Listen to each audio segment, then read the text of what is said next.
Kristo sa mga Pilipino sa ating bayan at maging sa mga nasa ibang bansa tungo sa Far East Broadcasting Company Philippines. Sa Mega Manila, makakapakinig sa 702 DZAS-AM, Agapay ng Sambayanan, at 98.7 DZFE-FM, The Master's Touch. Sa Santiago City, Isabela, sa 1143 DZMR-AM, Missions Radio.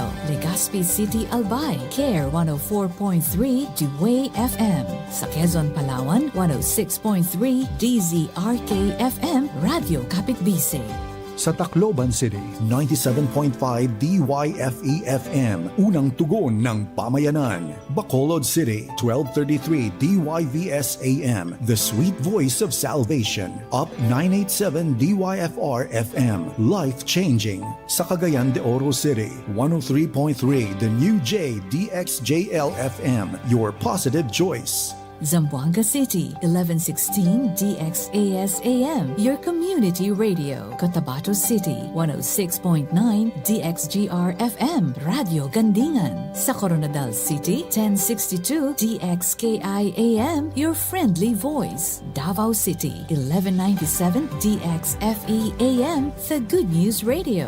Makakapakinig din sa mga online streams at sa mga mobile apps.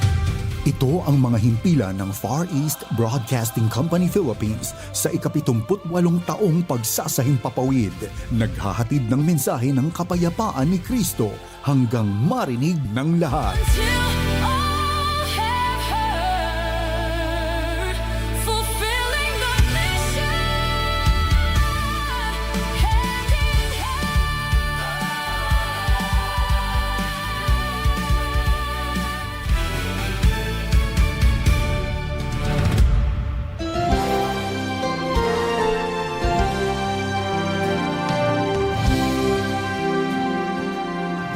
Recall when you first surrendered your life to Jesus Christ and became a Christian?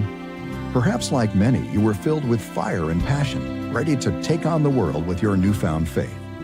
Well, today on Insight for Living, Chuck Swindoll exposes the common pitfall of overexposure and the tendency to lose our passion for the cause of Christ. Sometimes familiarity breeds indifference. Our primary Bible passage is 1 Corinthians 10. Are you ready to reignite the flame of your spiritual passion? Chuck titled today's message, Strengthening Your Grip on Godliness.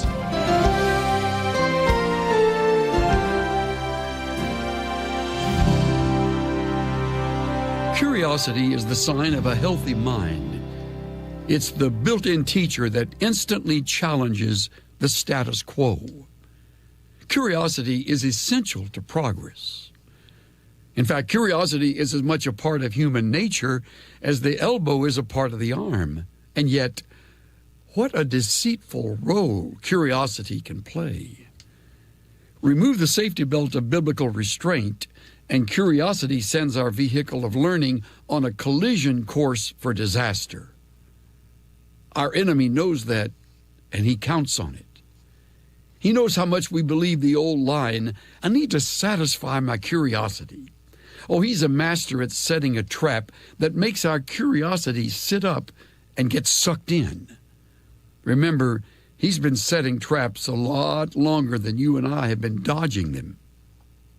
If he can garnish the hook with just the right bait, designed to arouse just enough of our curiosity, well, it's only a matter of time. Of course, we need not be the stupid victims of our foolish curiosity. Let's take God seriously, and let's follow His word. When it comes to sin, our curiosity doesn't need to be satisfied. I'm reading today the sober words of Paul as he wrote them in the 10th chapter of his first letter to the Corinthians. The New Living Translation renders the first 13 verses like this.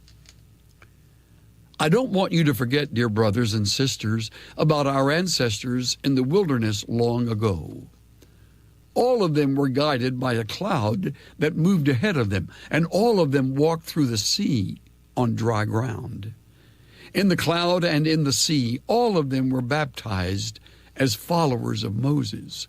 All of them ate the same spiritual food, and all of them drank the same spiritual water, for they drank from the spiritual rock that traveled with them, and that rock was Christ. Yet God was not pleased with most of them, and their bodies were scattered in the wilderness. These things happened as a warning to us, so that we would not crave evil things as they did, or worship idols as some of them did. As the scriptures say, the people celebrated with feasting and drinking, and they indulged in pagan revelry. And we must not engage in sexual immorality as some of them did, causing 23,000 of them to die in one day. Nor should we put Christ to the test, as some of them did, and then died from snake bites. And don't grumble as some of them did, and then were destroyed by the angel of death. These things happened to them as examples for us. They were written down to warn us who lived at the end of the age. If you think you're standing strong, be careful not to fall. The temptations in your life are no different from what others experience, and God is faithful. He will not allow the temptation to be more than you can stand. When you are tempted, He will show you a way out so that you can endure.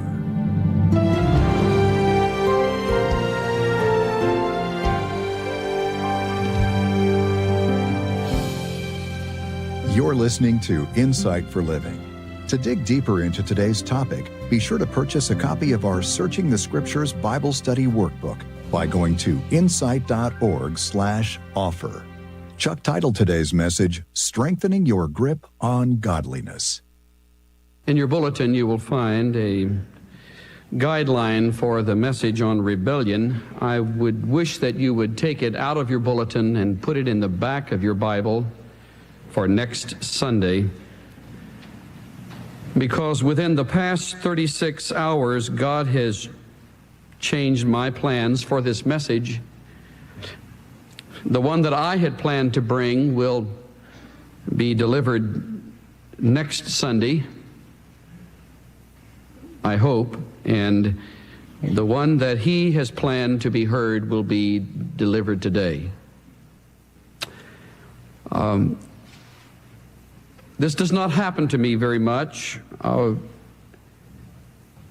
it does, I realize again that I am God's messenger boy, and there is in no sense of that word the idea that I originate what is to be said. Through a very difficult and confidential series of events that have occurred, I have become convinced that something other than what I plan to preach on should be declared. And so what I say to you is fresh off the altar, as it were, and forgive me if I halt on occasion, because I am still formulating some of these thoughts. However, it is certainly a freshly prepared message, I believe, from God. Through the night, it has been in my mind, and through the early morning hours when I was putting the final thoughts together, I became fully aware that it's what God would have said. I have a broken heart. I confess to you, I do not fake it, and one of the prices you pay for having a pastor who doesn't hide is that you get what is there. This is the day I would much prefer to listen than to speak. I do need your prayers very much to say the things that need to be said. And I would like to call this talk simply Taking God Seriously. It is delivered on behalf of anyone who is now not doing that. And that includes a lot of people. Without any further introduction, I would like you to turn to the 10th chapter of 1 Corinthians. As all of us listen to what God has to say, and as all of us prepare for an application of what he is saying, it is addressed to Christians because the first verse includes brethren, another word for Christian men and women.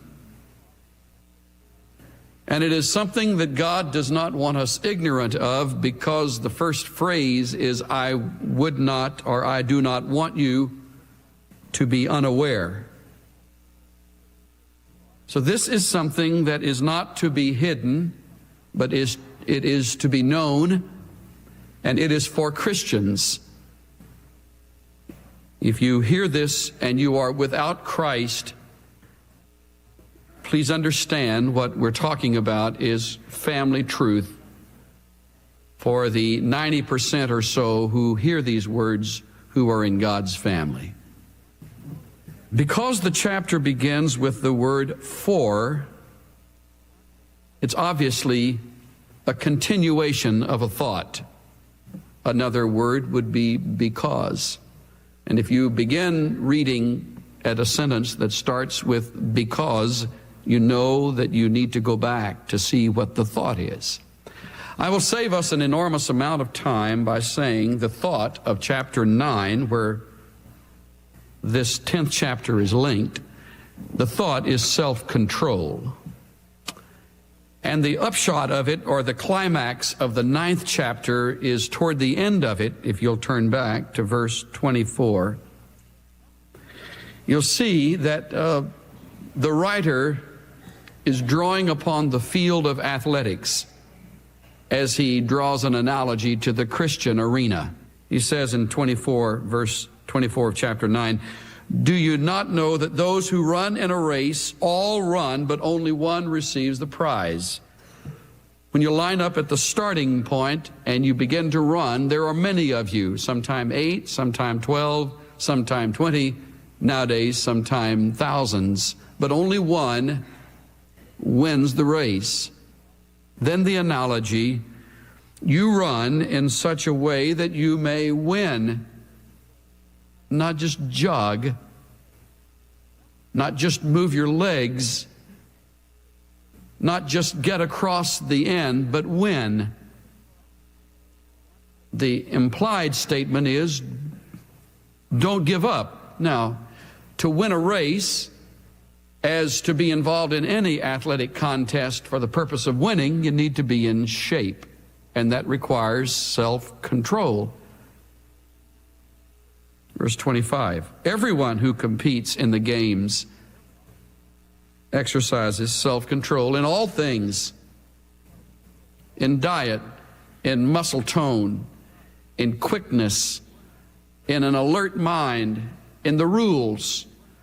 All of it requires self-restraint.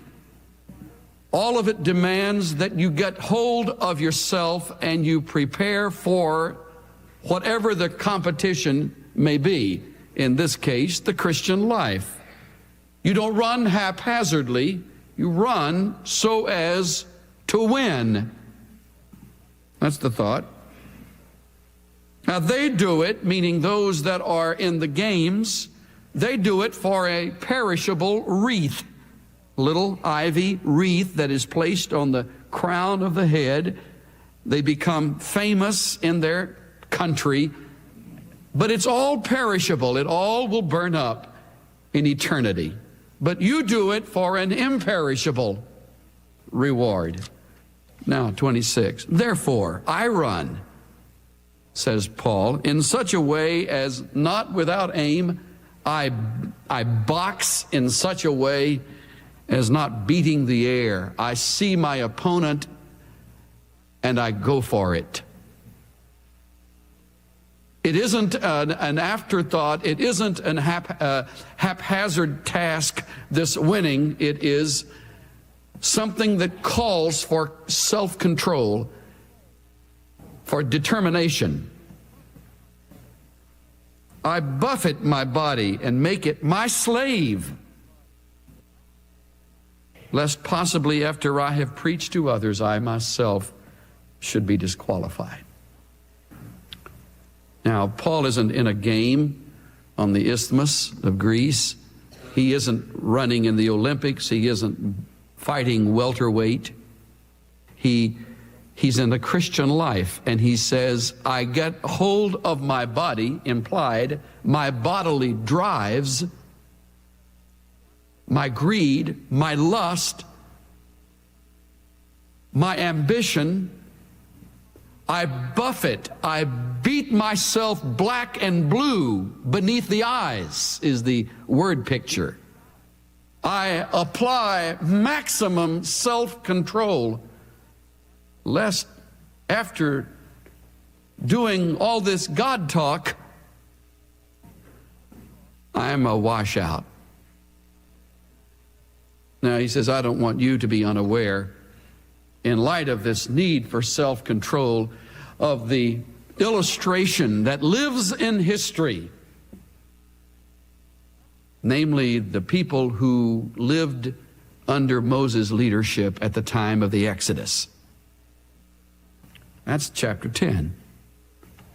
Now watch very carefully, you who are engaged in God talk, those of us who are involved in Bible study, those of us in Christian ministry, those of us in Christian homes where prayer at the table is as common as milk or water to drink, those of you who teach the Bible, those of you who write Christian literature, those of us who are engaged in any kind of ministry, professional or as a hobby. And that's most of us. I don't want you to be unaware, brothers, about a segment of history that has been preserved for our learning. Now watch it happen. Our fathers were all under the cloud. What a blessing. All passed through the sea. What an experience. All were baptized into Moses in the cloud and in the sea. What a remarkable leader to have as your guide. All our fathers in that day were people who saw that cloud that went over them and led them miraculously with supernatural guidance. Now hear this. And they saw the jaws of bondage break and the strong-willed Pharaoh humbled. They saw supernatural deliverance as they went through the Red Sea without getting wet. They saw Moses, God's man, who, as close as anyone in the whole of Scripture, saw the face of God. Supernatural leadership. Well, they ate supernatural food, verse 4 or 3. They drank supernatural drink, manna delivered fresh every morning, water pouring from the rock in the heat of the desert. All our fathers saw all those things: good food, good drink, good leadership, miraculous deliverance, guidance, cloud by day, fire by night, to warm them and to push away the beasts of the desert that would invade their camp. All our fathers were overexposed, if you please. And the rock that was following them was the Messiah. They saw the pre-incarnate Christ at work. What privileges. And they were as common to them for months as today's styles are to your eyes. They never awoke without manna aplenty. They never looked up without the cloud securely there. They never were thirsty without water, supernaturally provided. It became the most common thing in the world for them to traffic in the supernatural and the spiritual. It was their thing. Why, you would think God looked on them with such favor. They were inscribed in bronze in the record. No. Verse 5, with most of them, God was not well pleased, for they were laid low in the wilderness, which is a rather picturesque way of saying they were strewn across the desert like litter. Why? Why? Why would a people so blessed be viewed in verse 5 as not well-pleasing to God? Well, if I may jump the gun, they were disqualified because they did not take God seriously. Their overexposure, their ultimate saturation point resulted in a heart that turned away from God. First secretly, as we'll see, and then a bit more overtly, and not so subliminal, and by it was a lifestyle. All of it, I am sure, acceptable to many other people. Now these things happen, verse 6, as examples. Tupos, T-U-P-O-S. The Greek word means to strike a blow so as to leave a mark. It's used of Jesus having the print of the nails in his hand. You will someday, as a child of God, see the nail prints and be able to locate right where the nail pierced his palm. It has the tupos. I have in my hand several coins.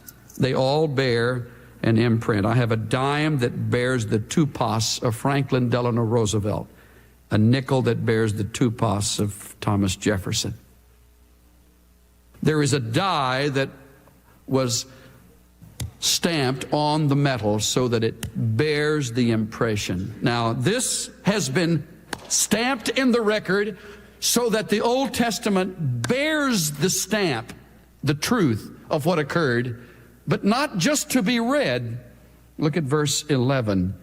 These things happened to them as an tupos, and they were written for our instruction, upon whom the end of the ages have come. In other words, those lingering lessons from history are applicable today. Now, don't let that get by you. Instruction is a term that means to place something in the mind. And you and I know that it is the mind that becomes the basis of all decisions the body follows.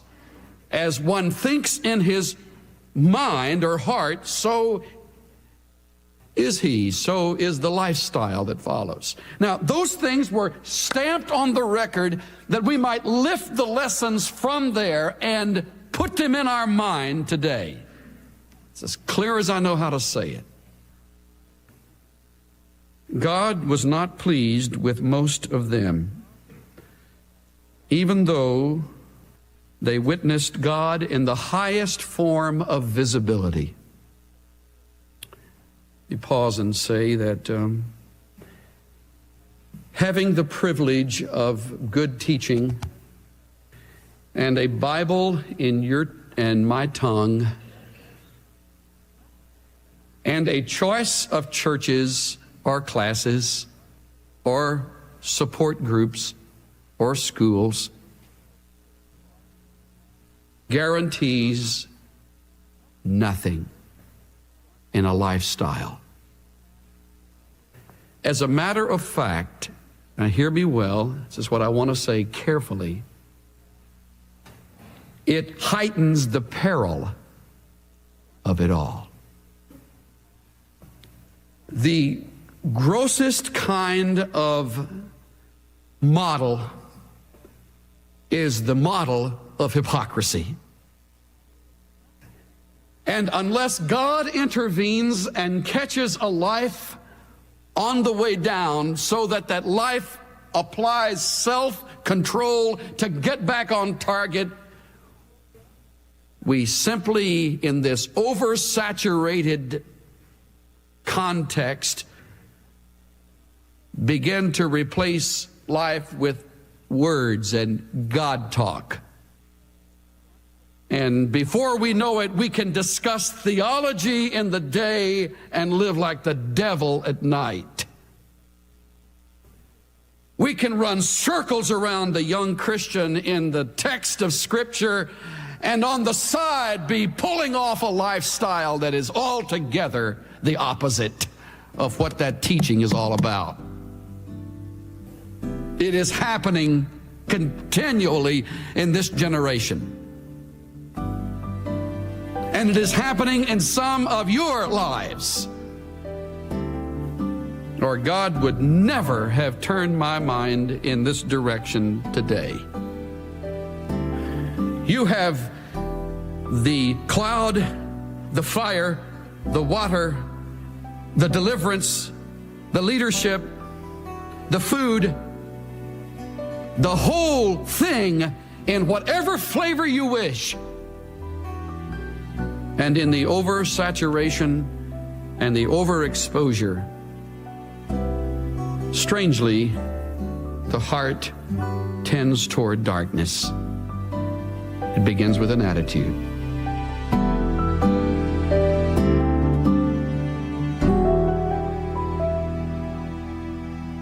A convicting message from Chuck Swindoll, urging us to pursue holiness. There's much more that he wants to show us, so please keep listening to Insight for Living. Chuck titled today's message, Strengthening Your Grip on Godliness. If you're motivated to dig deeper into this topic on your own, did you know that Chuck wrote a book that complements this series? It's called Strengthening Your Grip, and it's one of the most popular books Chuck has written, with over 1 million copies in print. It's intensely practical because Chuck addresses 16 common issues that we deal with every single day. Chuck says if your circumstances are starting to loosen your confidence in God's sovereign control, this book will help strengthen your grip.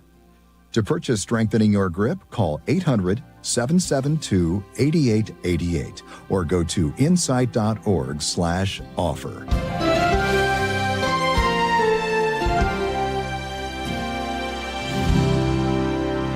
Are you looking to reignite your spiritual passion? I'm Bill Meyer, urging you to hear Chuck Swindoll explain how to cultivate godliness next weekend on Insight for Living.